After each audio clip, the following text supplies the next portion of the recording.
Amén. Tengo la bendición de compartir hoy día la palabra del día de hoy. ¿Me escuchan bien? Tengo que advertir antes que la palabra que vamos a compartir hoy día entiendo que puede tocar ciertas sensibilidades en algunos. ¿Ya? Así que de antemano se los digo para que nuestro corazón esté preparado y que por favor podamos entender lo que vamos a hablar el día de hoy. ¿Ya?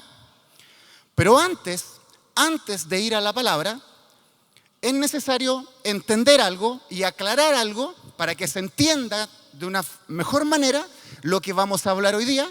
Y no solamente lo que vamos a hablar hoy día, sino que esto nos va a ayudar a entender muchas otras cosas que están en las Escrituras. ¿Ya? Para eso preparé una súper presentación. ¿Ya? Si me pueden ayudar los muchachos. Una súper presentación en las Escrituras. En las Escrituras, la palabra, la Biblia, utiliza dos términos para referirse a la iglesia. Eclesia y soma.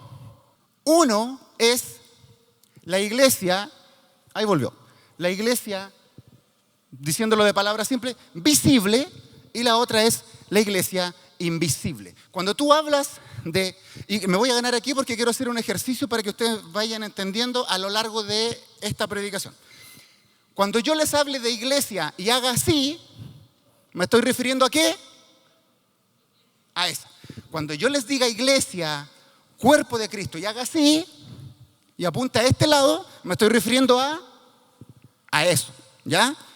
¿Por qué? Porque esta lámina va a desaparecer después. Entonces es importante saber que en este lado tenemos una y en este lado tenemos la otra.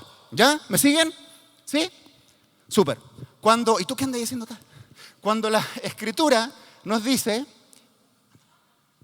cuando las Escrituras nos dice iglesia, nos habla de la iglesia visible. Siempre se refiere al contexto de la congregación, ¿ya? De las personas que forman parte de. No nos hace referencia a esta construcción ni a nada de ese tipo. A las personas que, independiente de donde se junten, hacen una congregación. Eso es iglesia, ¿ya?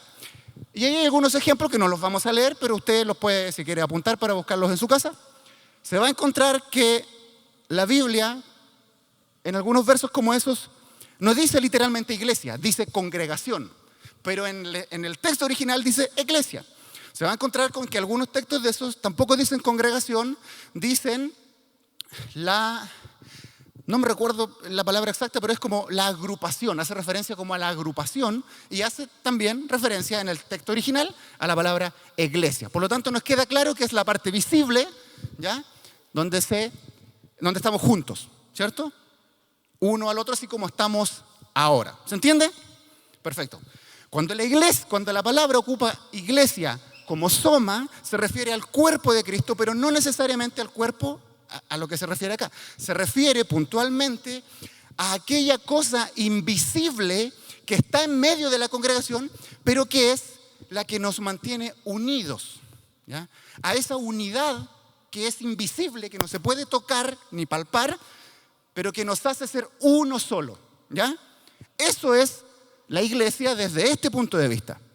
Aquello que nos mantiene unidos y que no se puede tocar, que es invisible. Por eso es la iglesia invisible y algunos ejemplos como los que estamos ahí. Ahora, la pregunta interesante para poder avanzar. ¿Se puede, y voy a hacer el ejercicio, se puede estar aquí y no ser parte de esto? Sí. Se puede. Tú y yo podemos ser parte de la congregación, podemos ser parte de la iglesia, pero no ser parte del cuerpo de Cristo. ¿Ya? ¿Se entiende? Si me pueden proyectar, por favor, 1 Juan 2:19. 1 Juan 2:19 nos da una luz más o menos clara. ¿Qué dice 1 Juan? Dice, salieron de nosotros, pero no eran de nosotros, porque si hubiesen sido de nosotros, habrían permanecido con nosotros. Pero salieron para que se manifestase que no todos son de nosotros. ¿Se entiende? estaban acá, pero salieron para que se manifestase que nunca estuvieron acá. ¿Se entiende? Anita, ¿podemos proyectar la NBI? Solo para este verso. ¿Se va entendiendo, cierto? Estaban acá, pero nunca estuvieron acá. ¿Ya? Lo dice el texto. La versión NBI es un poco más clara. Dice, aunque salieron de entre nosotros, en realidad no eran de los nuestros. Si lo hubieran sido, se habrían quedado con nosotros. Su salida sirvió para comprobar que ninguno de ellos era de los nuestros. ¿Amén? ¿Queda más claro? ¿Cierto? Amén. Entonces, ¿se puede estar acá y no ser parte del cuerpo? Sí, se puede. Y de eso es lo que vamos a hablar hoy día. ¿Ya? Por eso yo les digo que es vital. El capítulo 15 de Juan nos habla de esto. Nos da el secreto que está escondido en la palabra, que nos dice cómo yo, siendo parte de la iglesia, soy parte del cuerpo. ¿Ya? Usted en su casa va a leer el capítulo completo, va a llegar a leer completo el capítulo 15 de Juan. No es un capítulo muy largo, pero aquí no lo vamos a leer completo. Vamos a leer los primeros 6 versículos. Y dice, yo soy la vid verdadera. ¿Quién es la vid verdadera? Jesús. Y mi Padre es el labrador. ¿Quién es el Padre? El labrador. ¿Quién es el labrador? El que cultiva la vid, ¿cierto? Después, todo pámpano que en mí no lleva fruto, lo quitará. Y todo aquel que lleva fruto, lo limpiará. ¿Para qué? Para que lleve más fruto. Siguiente. Vosotros estáis limpios por la palabra que os he hablado. ¿Cómo estaban limpios ellos? Por la palabra que Jesús les habló. Permaneced en mí y yo en vosotros, como el pámpano no puede llevar fruto por sí mismo, ¿cierto? Si no permanece en la vid, así tampoco vosotros, si no permanecéis, ¿en dónde? En mí, en Cristo. Permaneced en mí. El 6, creo que es el último. El que en mí no permanece será echado fuera, como pámpano, y se secará, y lo recogen y lo echan en el fuego y arden. ¿Amén? Amén. ¿Suena trágico? ¿Suena fuerte? Sí. Juan 15 debiera ser un texto que remueva nuestra fe, ¿ya? Que nos haga replantearnos constantemente cómo estoy viviendo mi cristianismo, cómo he estado caminando mi vida como cristiano, ¿ya? Dice que la forma de permanecer, este no es un texto que habla de identidad, como muchas veces lo tomamos. Es identidad, nos hace ser parte de algo, somos parte de la iglesia. No habla de identidad, habla de permanecer. Y dice que la señal de que tú permaneces en el cuerpo es que los frutos, ¿ya? Los frutos que tú produces son la señal de que tú estás en el cuerpo de Cristo, de que no solamente te congregas, sino que eres parte del cuerpo de Cristo, ¿ya? Los frutos te hacen permanecer. Y Dios te da más fruto cuando eso es así, ¿ya? Vamos a ir desenredando un poco esto. Este texto es un texto hermoso cuando tú lo lees completo, pero es un texto peligroso si lo vemos con los ojos de la religiosidad y si no lo vemos con temor a la verdad, ¿ya? Que es lo que muchas veces estamos acostumbrados a hacer, a no mirar el texto bíblico con temor a la verdad, ¿ya? ¿Cuáles son los frutos que nos habla Jesús y que la palabra nos enseña? También Pablo nos habló de él de una forma clara y explícita. Todo lo conocemos, lo hemos aprendido desde que nos hicimos cristianos hasta ayer tal vez. Vámonos a Gálatas 5, 22, 23. Todos conocemos este verso, ¿cierto? Mas el fruto del Espíritu, ¿cuál es?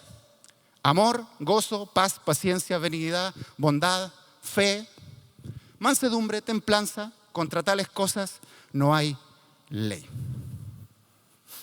No hay nada que pueda contra estos frutos. Por eso dicen, no hay ley contra estos. Por eso es necesario que estas cosas se produzcan en nosotros. ¿Ya? Ahora, frutos que te hacen permanecer, esto es lo primero que les quiero decir para que lo vayan tomando y entendiendo, no es nada, absolutamente nada que ocurra fuera de ti, en forma externa a ti. Nada. Los frutos que producen la permanencia en el cuerpo son solo, única y exclusivamente aquellos que se producen aquí adentro. ¿Ya? Aquí adentro. Y eso tenemos que entenderlo. Porque es peligroso no entenderlo. ¿Ya? Es muy peligroso. El único fruto que tal vez podría producirse afuera es el fruto de salvación. Porque se produce en otro, pero aún así se produce dentro del corazón de la otra persona.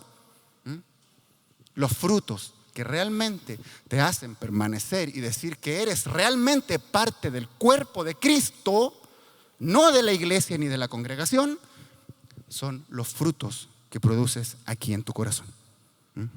Aquí en tu corazón. Y como yo le digo a veces a mis discípulos, para mala suerte de los flojos, los frutos no se consiguen orando. Sí. No se consiguen orando. Los frutos no van a venir a tu vida porque yo diga, ¿quién quiere ser lleno de los frutos del Espíritu? Pase aquí adelante a recibir los frutos del Espíritu. Señor, suelta los frutos del Espíritu. Y ahora estamos todos llenos, Señor, de los frutos del Espíritu. Y esta iglesia está llena de los frutos del Espíritu. Así no funciona. No funciona. Los frutos se producen. Los frutos se trabajan. Requieren tiempo. Tú debes dar fruto aquí adentro. Si tú oras a Dios por los frutos del Espíritu, lo más probable, si tú oras a Dios por paciencia, hagan el ejercicio si quieren, se van a dar cuenta que lo más probable que pase no es que un día van a amanecer llenos de paciencia, van a despertar en la mañana, ¡oh, qué paciente me siento! Hoy desperté lleno de amor hoy día. Gracias, Señor, respondiste a mi oración. No es así. Lo más probable es que si tú pides paciencia, Dios va a ponerte a prueba en la paciencia, porque necesita trabajar tu paciencia. Te va a meter en un taco. Te va a meter en un conflicto con tus colegas de trabajo, donde tú vas a tener que respirar y decir, paciencia, paciencia, paciencia. Porque así se trabajan los frutos.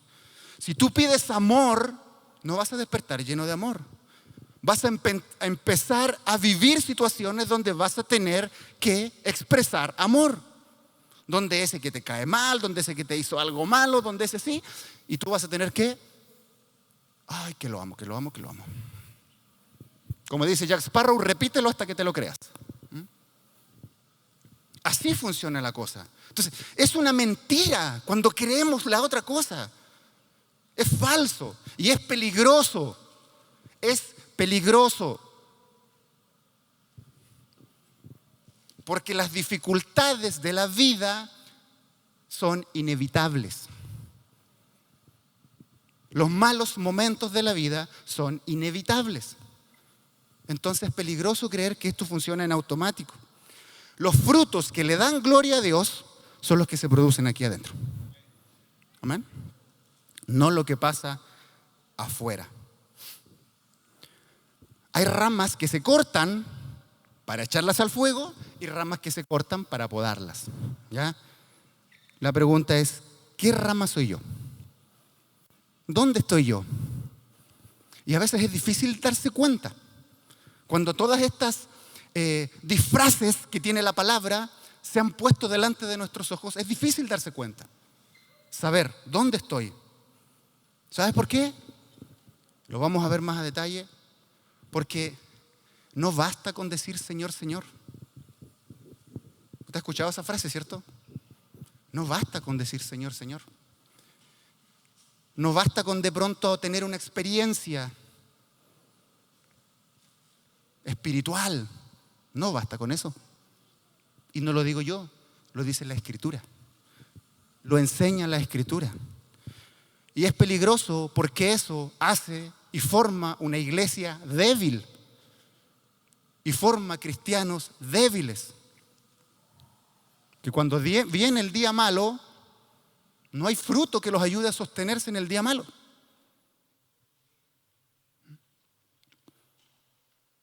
Nos hemos acostumbrado muchas veces a creer que los frutos que nos sostienen y nos mantienen dentro del cuerpo de Cristo es ser fiel a la iglesia, ser fiel a mis pastores, venir a todas las reuniones, venir todos los domingos, venir todos los martes.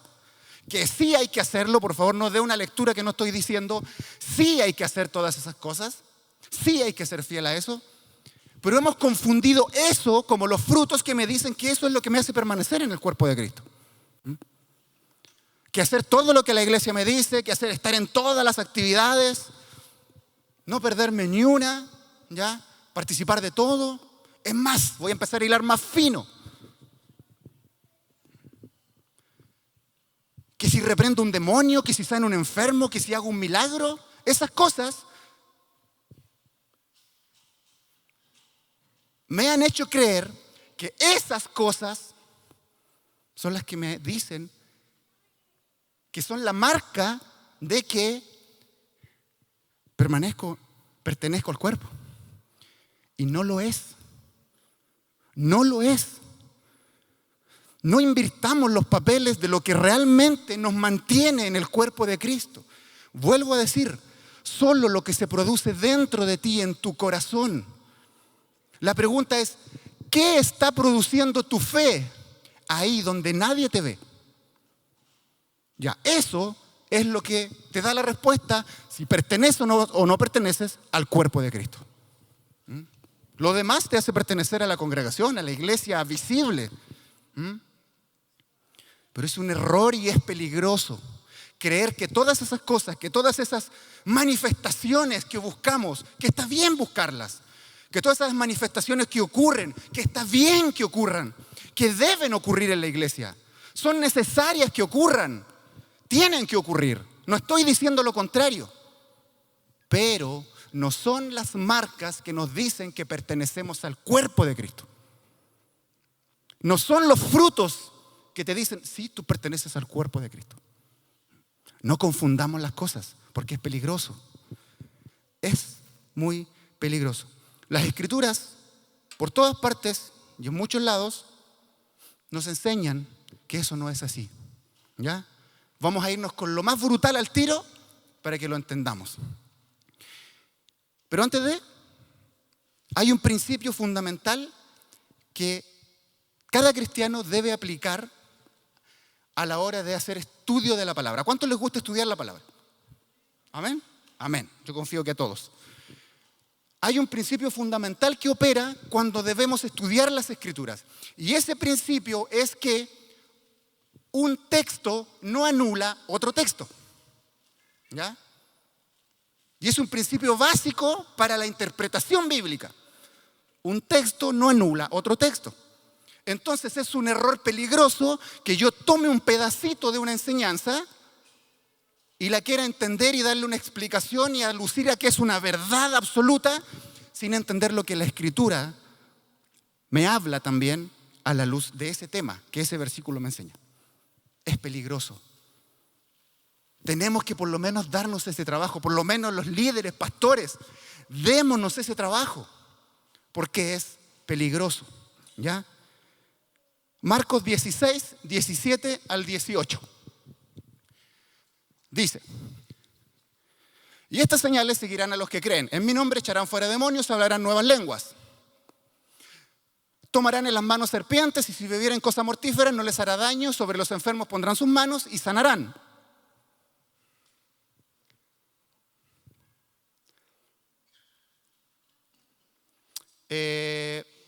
Perfecto, hasta ahí. Quedémonos hasta ahí. ¿Es glorioso lo que dice aquí o no? No me digan que hacía un amén con miedo por lo que hemos hablado. ¿Es glorioso lo que dice aquí o no? Sí. ¿Tiene que ocurrir o no? Sí. Debe ocurrir esas cosas. Tienen que ocurrir, tienen que pasar dentro de la iglesia. Pero, contexto, estas palabras de Jesús las dijo antes, fueron casi las últimas palabras de Jesús antes de ascender a los cielos, antes de subir arriba. Entonces, ahora proyéctame el 19. Dice, y el Señor después que les habló fue recibido arriba en el cielo y se sentó a la diestra del Padre. Literalmente fueron sus últimas palabras, ¿cierto? En la tierra con sus discípulos. Amén. Pero ¿qué me dice eso? ¿Qué me dice que Jesús haya cerrado con estas cosas? Me dice que Jesús ya había vivido todo su ministerio, ya había estado con sus discípulos, había pasado por la cruz, había resucitado, había estado 40 días con ellos, ¿cierto? Y cierra con eso. Eso automáticamente tiene que a mí decirme entonces que cuando Jesús dijo esto, ya les había enseñado todas las cosas a sus discípulos. Ellos ya tenían el conocimiento, no tenía que dar más explicaciones con esto. Ya les había enseñado de los frutos, ya les había hablado de las cosas, ya les había hablado de lo que te hace permanecer en el cuerpo, porque Juan 15 lo vivió antes de esto. Y en Juan 15, ojo que en Juan 15 Jesús ¿a quién le está hablando? ¿A los fariseos? No. ¿A los inconversos? No.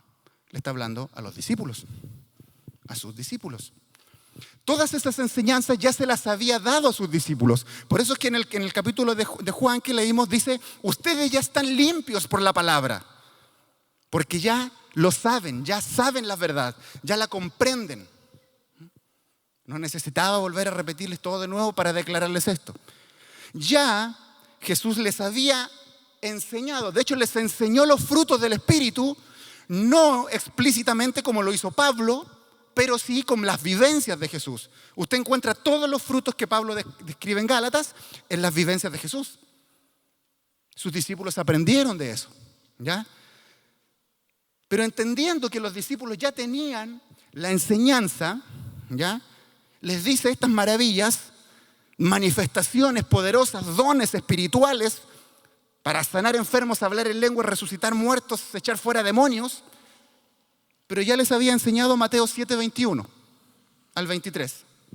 Dice, no todo el que me dice, esto lo dijo antes, no todo el que me dice Señor, Señor entrará en el reino de los cielos, sino el que hace la voluntad de mi Padre que está en los cielos. 22. Muchos me dirán en aquel día, Señor, Señor, no profetizamos en tu nombre, y en tu nombre echamos fuera demonios, y en tu nombre hicimos muchos milagros. Entonces les declararé, nunca los conocí, apartados de mí, hacedores de maldad. ¿Puede ser lo que Jesús les declara antes de subir al cielo una marca de que eres parte del cuerpo de Cristo? No. No puede sujetarse en eso la verdad de Cristo. No puede. No puede sujetarse en algo subjetivo. ¿Por qué? Porque muchos lo van a hacer y Dios les va a decir, ¿quiénes son ustedes? No los conozco. Entonces, todas esas manifestaciones no son marca ni señal de que eres y yo soy y somos parte del cuerpo de Cristo. ¿Ya? Lucas 13, 25 al 27 dice, después que el padre de familia se haya levantado y cerrado la puerta, y estando fuera, empecéis a llamar a la puerta diciendo, Señor, Señor, ábrenos. Él respondiendo os dirá, no sé de dónde sois. Entonces comenzarán a decir, delante de ti hemos comido y bebido, y en nuestras plazas enseñaste. Pero os digo que no sé de dónde sois, apártense de mí todos vosotros nuevamente, hacedores ¿de qué? De maldad. Hace unos días atrás hablamos de participar de la cena del Señor, ¿cierto? Y de la importancia de la cena del Señor, y que de la cena del Señor es el acto, es el mandato, es el sacramento que a nosotros como personas nos mantiene en unión con el cuerpo de Cristo. Entendiendo esa importancia, podemos deducir que ni siquiera eso es garantía de que seamos parte del cuerpo, aunque lo hagamos, porque podemos estarlo haciendo siendo parte de la iglesia, de la congregación. Por eso es que yo ese día les decía, Lo peor que puede pasar es que no entendamos la cena del Señor y que la hagamos simplemente porque hay que hacerla todas las macros. Porque no nos garantiza. Debiera ser así, pero no es seguro. ¿Ya? Porque aquí dice, bebimos y comimos contigo, participamos de este mandato, de esta cena. ¿Y qué les va a decir? Salgan de aquí, no los conozco. ¿Amén? Amén. Entonces, si tú te puedes ir dando cuenta, muchas veces nuestro cristianismo está engañado creyendo que estas cosas son las que nos hacen permanecer en el cuerpo. Y no lo son. Y gastamos toda nuestra vida y nuestro esfuerzo cristiano creyendo que esos son los frutos. Y no lo son. Y es peligroso. ¿Por qué? Porque extraemos pedacitos bíblicos y declaramos verdades y hacemos doctrinas con cositas que sacamos que a la luz de la Escritura no son así y caemos en un error pesado. Como por ejemplo, algo que yo he escuchado muchas veces, lo he hablado también en otro lado, ¿ya? Les dije que iba a ir tocando cosas sensibles, no importa. La verdad hay que decirla a la luz de las Escrituras. ¿Qué cosas hemos caído en un error garrafal y peligroso? Por ejemplo, cuando hablamos del don de lenguas. Si usted me pregunta a mí, ¿yo creo en el don de lenguas? Sí, yo creo en el don de lenguas. Yo no soy de los que creen que los dones cesaron, ¿ya? No soy cesacionista. Yo creo que existen los dones, ¿ya? Son parte de la iglesia. Pero hay que tener cuidado, sobre todo pastores, líderes, cómo lo enseñamos. Porque si tú me dices a mí que si yo no hablo en lenguas, entonces no tengo al Espíritu Santo, yo te podría decir, esa doctrina te la sacaste del sombrero de Mandrake, así, literal. ¿Dónde enseñan las Escrituras? ¿Dónde enseñan las Escrituras que el hablar en lengua es una marca necesaria de que el Espíritu Santo está dentro de ti? En ninguna parte. No es una regla de fe, no lo puedo enseñar. Por lo tanto, si lo enseño como doctrina, estoy pecando. Dice la Escritura que soy anatema, maldito. No se sostiene esa verdad a la luz de las Escrituras. Porque la regla de fe dice que si yo creo con todo mi corazón que Cristo es el Señor y que el Padre lo levantó al tercer día de entre los muertos, ¿cierto? Soy salvo. Y si soy salvo, el Espíritu Santo viene a mí. Soy templo del Espíritu Santo. Es más, las mismas Escrituras dicen, no todos hablan en lenguas. No todos interpretan las lenguas. No todos hacen milagros. No todos sanan enfermos. Pero yo no sé si usted lo ha escuchado. Es que tú tienes que hablar en lengua si eres un cristiano legítimo. No existe eso, hermanos, no existe. ¿Ya? Pero es peligroso enseñarlo. Tú sabes la frustración que le estás generando a tu hermano por decirle que tiene que hablar en lenguas. Y él, por más que quiere, no habla nunca en lenguas. Porque Dios da a quien se le place el don. Y listo. No es una regla de fe. Amén. Y eso ocurre con todas las cosas espirituales. Con todas. Las manifestaciones, los milagros, los dones, las lenguas, las visiones, los sueños. Ojo con eso. No enseñemos. Mis hermanos, amigos, pastores, muchos no están acá, pero espero que vean esta prédica después. Cuidado con lo que enseñamos. No por nada las Escrituras nos advierten a los que ya estamos enseñando. Y la Escritura es drástica y llega a dar miedo. A mí me da miedo, yo tengo mucho temor de la palabra. Dice, cuidado de hacerse maestros. Cuidado ustedes de hacerse maestros para que no caigan en condenación. Porque como dijo Wesley un día, ya es malo creer un error, pero es mucho peor enseñarlo. Necesitamos escudriñar más las Escrituras y entender las Escrituras a la luz de ¿qué? De la Escritura. Porque la Escritura se interpreta a sí misma. Yo solamente soy el que necesita escudriñar un poco más. Parafraseando a un gran hombre de Dios, voy a parafrasear a varios hoy día, dijo: fruto es carácter que resiste el tiempo, no carisma que impresiona el domingo. El corte que Dios hace, dice: el que no da fruto, ¿qué pasa? Es cortado. El corte que Dios hace no es maldad, no es un acto de maldad de Dios, es justicia. Porque si no hay vida en una rama, hay que cortarla para que el resto de la vid no se contamine y las hojas de esa rama infructífera tal vez no ahoguen a las otras. ¿Se entiende? Es justicia de Dios, ¿ya? No es maldad. Dios quiere bendecirnos.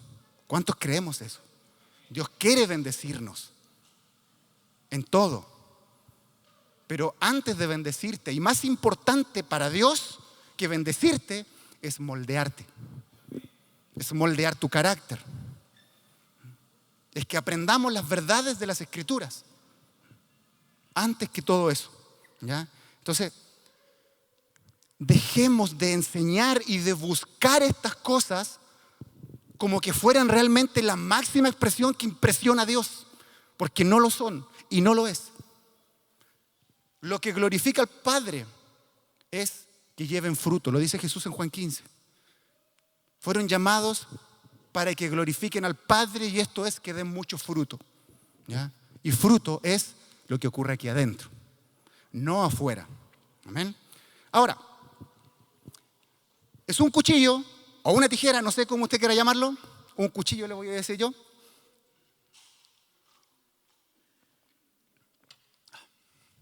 Es un cuchillo, dos cortes. Uno para cortar y el otro para podar. ¿Ah? El mismo cuchillo. ¿De qué depende el corte? De tu corazón, de mi corazón. De eso depende el corte, de nuestro corazón. El problema está en que no sé dónde está mi corazón. No sé si estoy siendo podado, no sé si...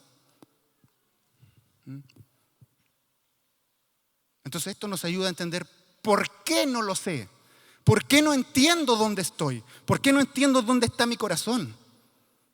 Y es porque tengo un engaño puesto delante de mis ojos que no me deja ver.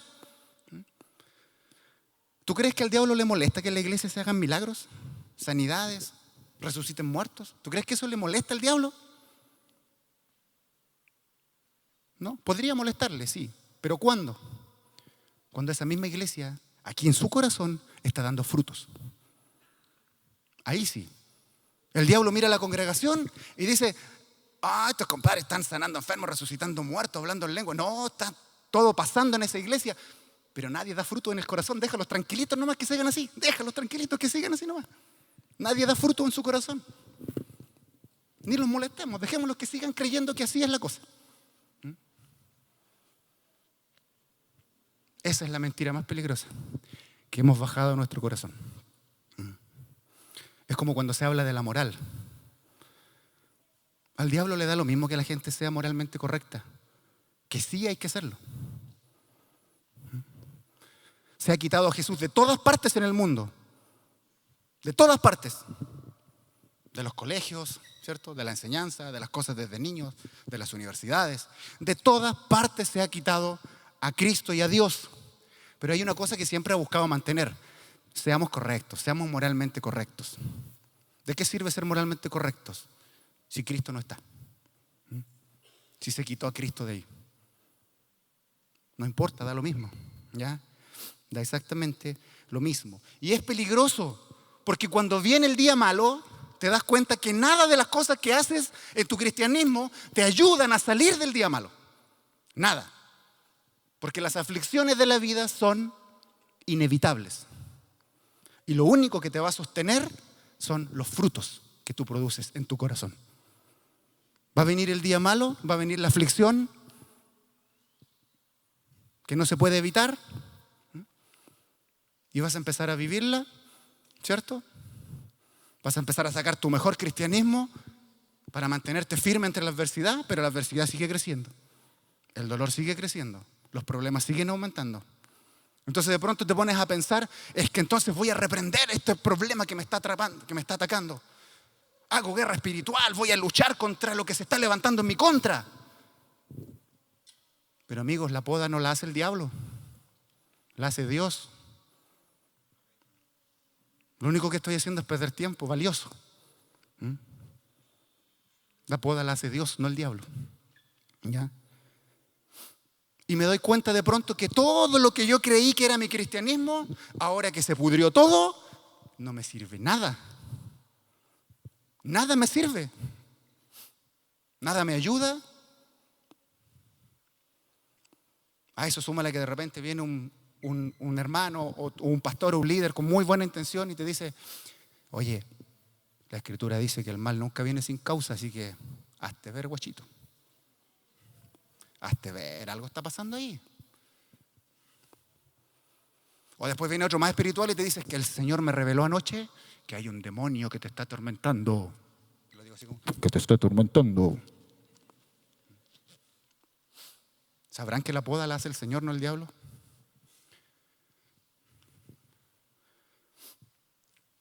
¿Entenderán que las Escrituras cuando dice que el mal nunca viene sin causa?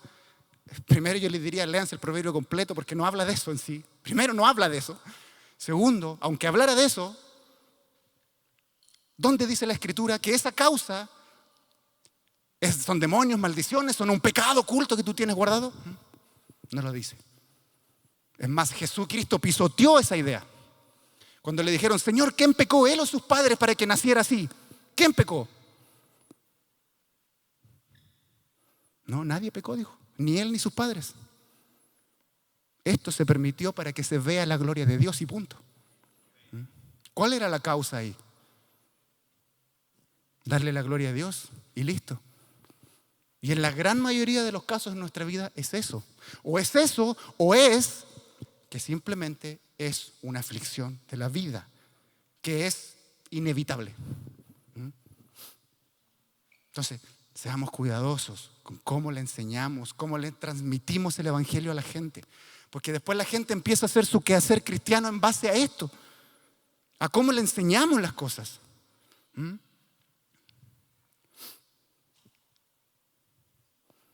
El mal nunca viene sin causa. Usted sabe que a mí, ¿te puedo pelar, hija? ¿Te puedo pelar? Sí.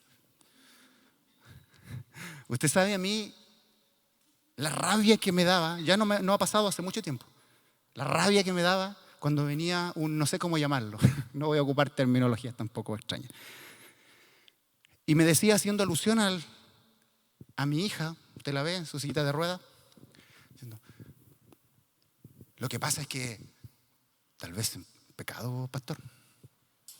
Hermano, con amor le digo, con respeto, cariño, pero hágase ver, porque ahí lo más probable es que hay un demonio. No es que el demonio que te dejó sin pega, es un demonio el que te dejó sin trabajo. Sí, se llama demonio de cesantía. El demonio de cesantía te dejó sin trabajo. Está ahí en Primera de Mandrake. Ahí está, lo puede encontrar, vaya a buscarlo. ¿Usted sabe la rabia que me daba?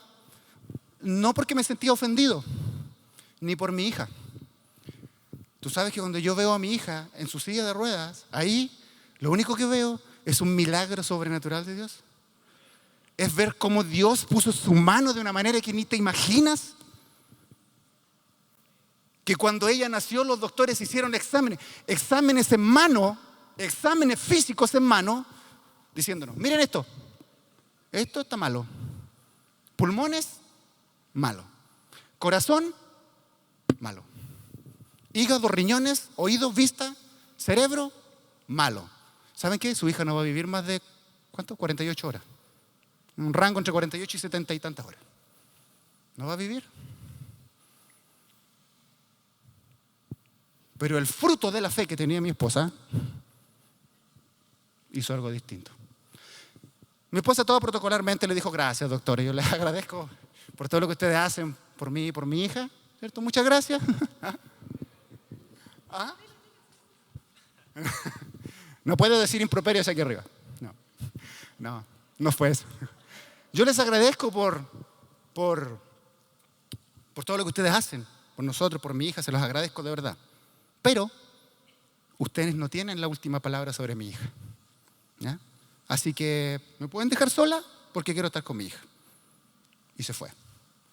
Como la José no se murió en 48 horas, parece que los doctores dijeron, oye, y si empezamos a repetir los exámenes, parece que tenemos un poquito más de tiempo. Repitámosle los exámenes. Todos los exámenes, uno a uno. Examen al corazón. Pasó una semana. Llegaron los exámenes. Los doctores nos llaman. Llegaron los resultados de los exámenes al corazón.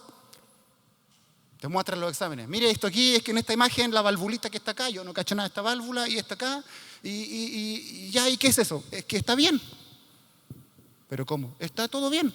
Pero y la otra imagen, sí, es que en esta imagen la válvula está así, está entonces está mal, esto está todo malo. Pero y acá, es que está bien. ¿Pero y qué pasó? No sé, pero está bien. Días después, resultados del examen, no sé, a los pulmones. Imagen, mire, estos pulmones están aquí, allí, allá, mire, esta otra imagen estaba todo malo y aquí, ya ahí, es que está todo bien. Pero ahí no estaba, no sé, pero ahora está todo bien.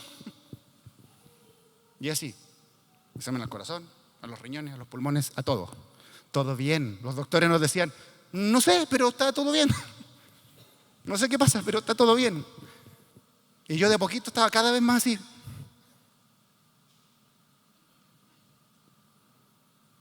Porque tuve una crisis de fe, obviamente, en ese momento. Tuve una crisis de fe. Yo llegaba a mi casa, no quería orar. Esos 3 primeros días llegué a mi casa, me tiré en el Señor y me quedaba dormido llorando. No quería orar, pero me propuse no orar porque yo sabía que si oraba podía caer en palabras que después me iba a arrepentir. Podría decirle algo a Dios.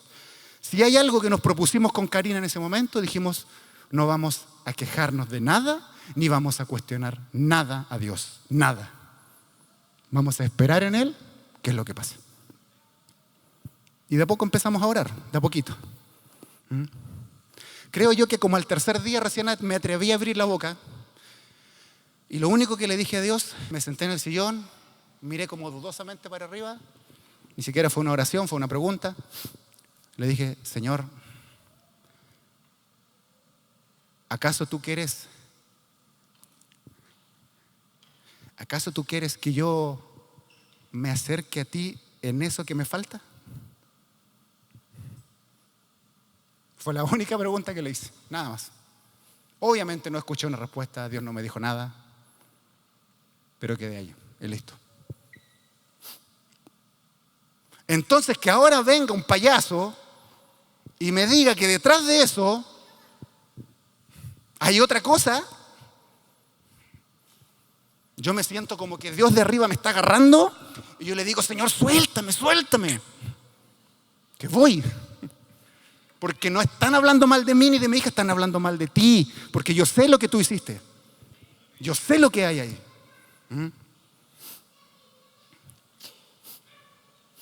Fruto es carácter que resiste el tiempo. Fruto es, parafraseando a otro grande, fruto es amor que perdona a quien te hirió. Fruto es paz que resiste en medio del caos. Fruto es fe que no retrocede ante el silencio. Fruto es santidad que nadie ve, pero que el Padre sí reconoce. Eso es fruto. ¿Ya? Mateo 7:16 dice que por sus frutos los conocerán. Y hemos cometido el error de creer que esos frutos son porque tiene una iglesia gigante, una mega iglesia, porque es próspero en todo lo que hace, porque es muy ultra requete contra archi mega bendecido. No, por sus frutos. Frutos. ¿Dónde salen los frutos? Aquí adentro. Usted sabe lo ridículo que suena. Y yo lo he escuchado. Usted sabe lo ridículo que suena cuando alguien le dice a otra persona, es que como tú eres cristiano, eres hijo de rey, tienes que vestirte con lo mejor. Tienes que tener lo mejor. Buena ropa de marca. Tienes que tener un iPhone, no puedes tener un Huawei porque tú eres hijo del rey. ¿Tú sabes lo ridículo que suena eso? para una persona que está luchando con una aflicción y que no sabe cómo vivir su día? ¿Tú sabes la frustración que le ponemos en el corazón a esa persona? ¿El daño que le hacemos? Pero estamos acostumbrados a que ese sea el cristianismo que vivimos. Frutos. Jesús está examinando todos los días y no busca manifestaciones, no busca poder, no busca gloria, no busca fama en ti, no busca nada de eso, no buscas milagros, no busca nada de eso. Busca lo que se produce aquí adentro, en el corazón. Solamente en el corazón. ¿Ya? Nuestra vida es una vida de imitar a Cristo, de imitar a Jesús. ¿Sí o no? Amén. Jesús lo perdió todo.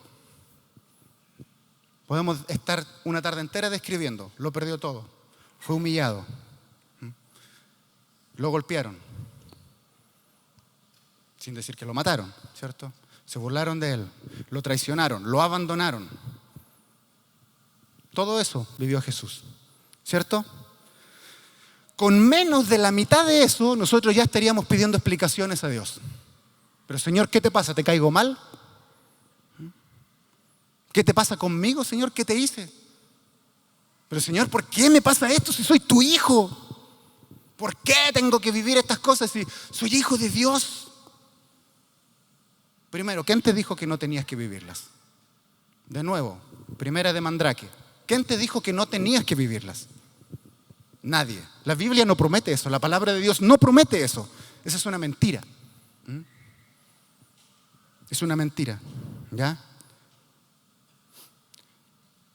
Jesús, a pesar de todo eso, a pesar de haber experimentado todo eso de su Padre, ¿cuál fue lo que terminó diciendo en Juan 15? ¿Ya? En Juan 15:9 puntualmente dice: así como me amó el Padre, yo los amo a ustedes. Y un ateo te dirá: bonita forma de amar tiene tu Padre. Por eso no creo en Dios, por eso soy ateo. Un Dios que parece que se goza en el dolor, en el sufrimiento, y que más encima la única solución que encontró fue mandar a su hijo, ¿a qué? A sufrir, que lo maten. ¿Cómo voy a creer en tu Dios?, te dice un ateo, ¿cierto?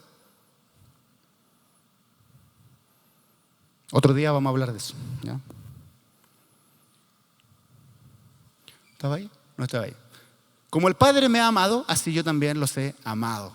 ¿Permaneced en qué? En mi amor. Parafraseando a otro grande, y esta frase es una de las que más me gusta, es una frase larga, pónganme atención y escúchenmela.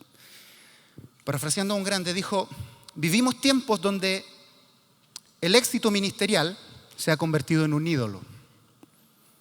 El Padre no es glorificado en que hagamos grandes obras. El problema es que la iglesia aprendió a aplaudir los resultados, pero a ignorar los frutos. Alguien canta bonito, éxito. Alguien predica bien, estrella. Alguien moviliza multitudes, ungido. Pero el carácter y la santidad en secreto y el dominio propio y la fidelidad cuando nadie te ve, cuando nadie está mirando. Hemos cambiado la verdad bíblica de los frutos por algo que se ve más bonito al ojo de los demás.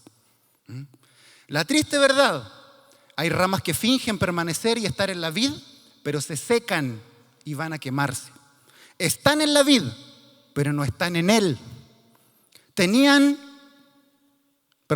Hablaban de Cristo, pero no vivían por Cristo.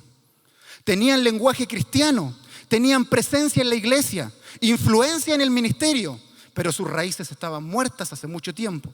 A los ojos de los hombres parecían vivos, pero para los ojos de Dios eran leña seca. Así de simple. Eran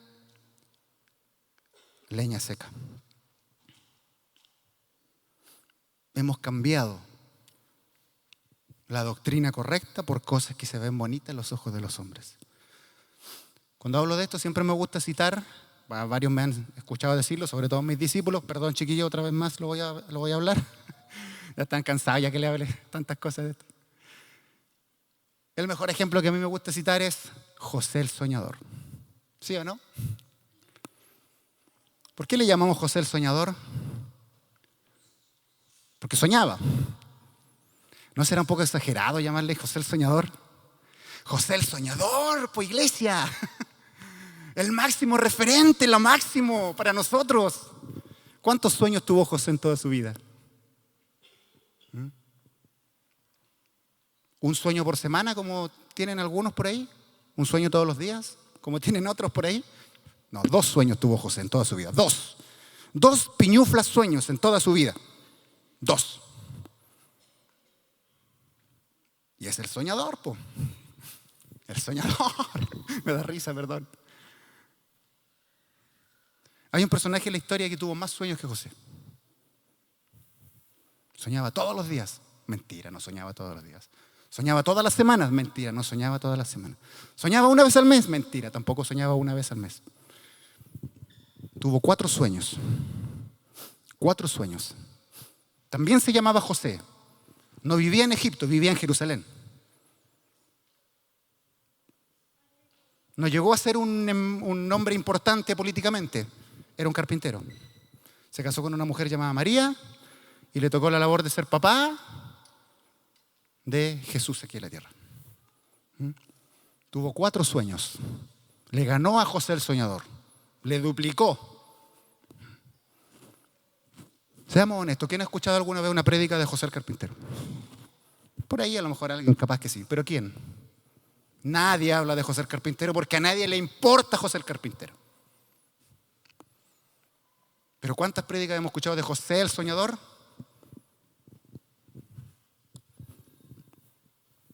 ¿Sí o no? ¿Por qué? Porque es más atractivo lo que pasa con José el soñador. Es más llamativo. Además que obviamente, claro, también atiende a una necesidad que hay en el ser humano. Esa necesidad que todos tenemos de esperar que mañana sea mejor que hoy, ¿cierto? Esa es una realidad en nuestras vidas. Siendo que si yo me voy realmente a la Escritura, el sueño de José nada tiene que ver conmigo. Si yo me voy realmente a la historia bíblica, los sueños de José no tienen nada que ver conmigo. Yo podría encontrarles una enseñanza de que Dios me saca del hoyo, me pone en altura, te pondré como cabeza y no como cola, y ahí empezar a acomodar cosas. Pero directamente, ¿qué tiene que ver lo que vivió José conmigo? Nada. Nada, absolutamente nada. ¿Y los sueños de José el carpintero? ¿Qué relación tienen conmigo? Toda. Absolutamente toda relación conmigo. Porque todos los sueños de José tenían que ver con salvar al niño Jesús para que se cumpliera el propósito, para que tú y yo podamos ser salvos y redimidos. Entonces los sueños de José son más importantes y están relacionados más directamente conmigo. Pero ¿a quién le importa? A nadie, porque no suena bonito. Suena más bonito decir, el Señor te va a sacar del hoyo y te va a poner en altura por sobre todas las cosas. Eso suena más bonito. Entonces ¿se dan cuenta cómo hemos disfrazado inconscientemente? Yo no digo que alguien está con ganas empujando esto, no.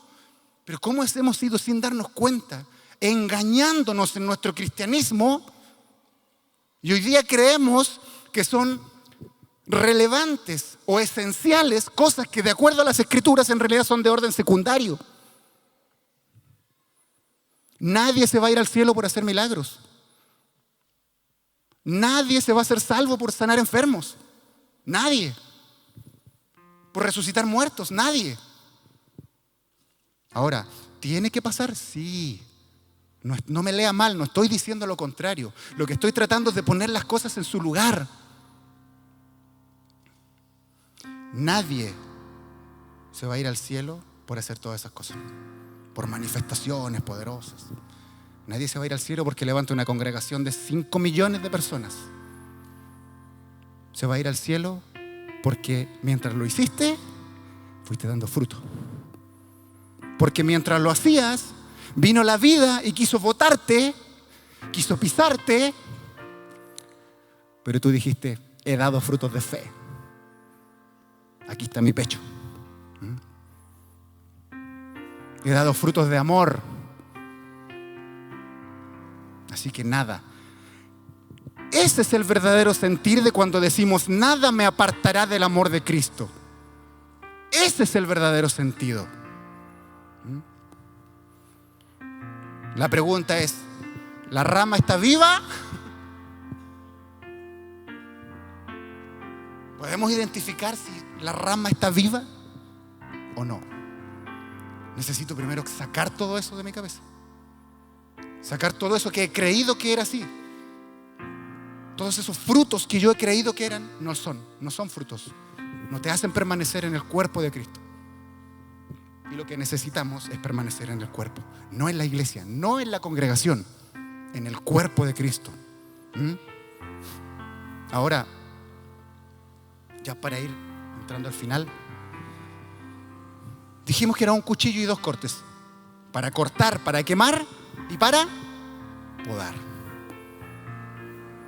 Hay un problema grave en vivir el cristianismo de esta manera.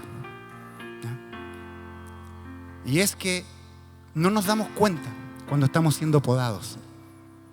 ¿Sabes por qué? Porque la poda duele.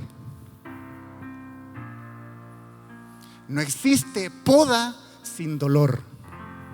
No existe. La poda siempre duele. Siempre. Es difícil ser podado. Cuando tú podas un árbol, imagínate que el árbol sea una persona consciente, que pueda expresarse.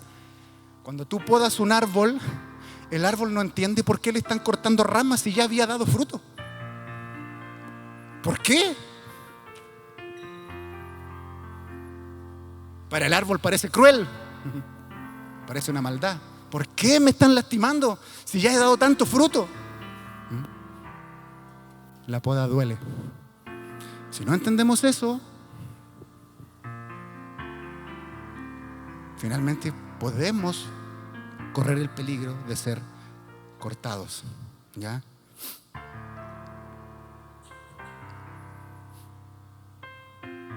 Las aflicciones de la vida son inevitables. El error más grande que hemos cometido como cristianos, estoy transpirando, perdón. El error más grande que hemos cometido como cristianos es cambiar la verdad bíblica que dice, en el mundo sufrirán aflicción, cambiarla por la idea de que nuestra fe debe producir una felicidad absoluta y constante. O por la idea de que, porque entiendo la doctrina cristiana, eso me va a proporcionar a mí las respuestas satisfactorias para el dolor, ¿no? O creer que la oración me va a dar a mí el control de la respuesta a ese dolor. No es así. El evangelio legítimo no promete quitar el dolor de nuestras vidas. No lo dice la Biblia, no lo enseña, nadie lo enseñó. No promete quitar el dolor ni las dificultades de la vida. Nunca ha prometido eso. A cambio te promete algo mucho más valioso. Mucho más valioso. Y eso es que en medio de tu dolor, Dios está contigo. Y camina contigo en medio de ese dolor. Pero ¿por qué no veo a Dios en mi dolor? Porque estoy engañado con todas las otras cosas que se supone que son iglesia. El evangelio verdadero no promete darte respuestas satisfactorias a tu dolor, no. Hay cosas que no vas a entender nunca, no las vamos a entender, pero a cambio promete darte paz en ese momento donde no entendemos nada. Nada. No promete con oración cambiar los resultados de ese dolor, pero sí promete algo mucho más valioso. que es que tu dolor está unido al dolor de Cristo, porque Él lo sufrió todo. Esas son las verdades. La poda duele, duele. Las aflicciones de la vida duelen. Pero yo necesito saber dónde estoy para dar fruto, porque los frutos son los que me hacen permanecer, no todas las otras cosas que ya hemos dicho en abundancia. Si la gente que está atravesando cuadros de depresión clínica, si le dan clínica, realmente pudieran entender que ese dolor que sienten dentro. ¿Has escuchado tu gente que dice, me duele el alma? ¿Cómo duele el alma? No sé cómo duele el alma, pero duele el alma.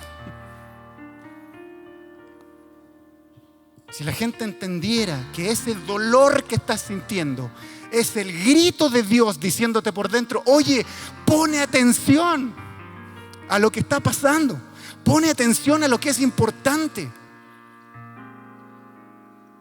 Pero cuesta verlo, porque duele.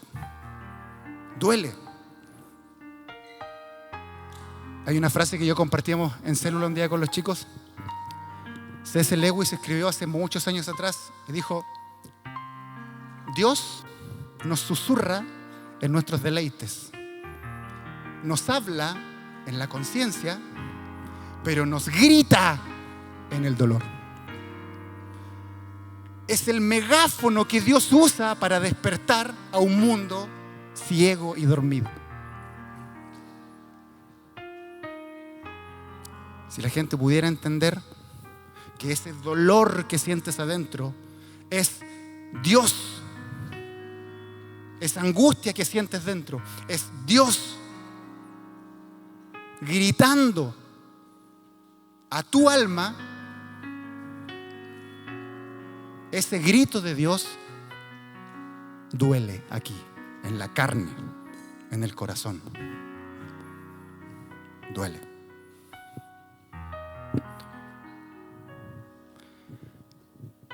Los frutos de Dios son los que nos hacen permanecer en el cuerpo de Cristo, no en la iglesia ni en la congregación. Los frutos no es nada que ocurra fuera de nosotros. No son manifestaciones, no son milagros, no son dones, no son nada de eso. Ni ser fiel a la casa, ni fiel a... Eso tiene que pasar, sí, pero eso no es lo que nos mantiene dentro del cuerpo de Cristo. Lo que nos mantiene y nos hace parte del cuerpo son los frutos del Espíritu.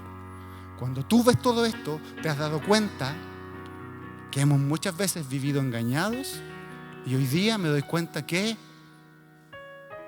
no tengo muchos frutos, porque creí que frutos eran otras cosas y nada de eso me hace permanecer, nada de eso me ayuda en el día malo.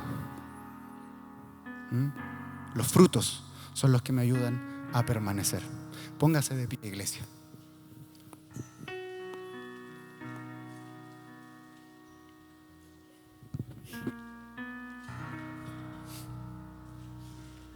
Yo le invito a que pueda orar.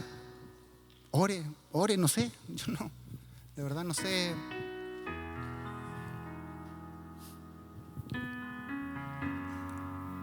Los frutos de Dios no mienten. Los frutos de Dios, en los frutos no existe la hipocresía. Porque tú realmente sabes aquí adentro quién eres. Tú y yo sabemos aquí adentro quién somos realmente. Cuidado, Dios no puede ser burlado, dice la palabra. Aquí adentro, tú y yo sabemos quiénes somos. Frutos. La pregunta es, ¿está viva la rama?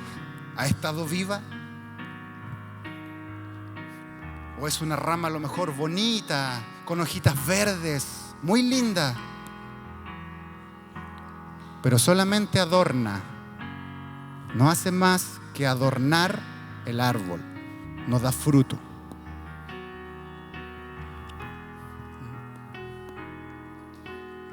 Gracias, Señor. Padre, nos presentamos delante de ti tal como somos, pecadores, solo unos tristes pecadores que necesitamos de ti, necesitamos de tu gracia. Y agradecemos tanto que tu misericordia se renueve todos los días, tanto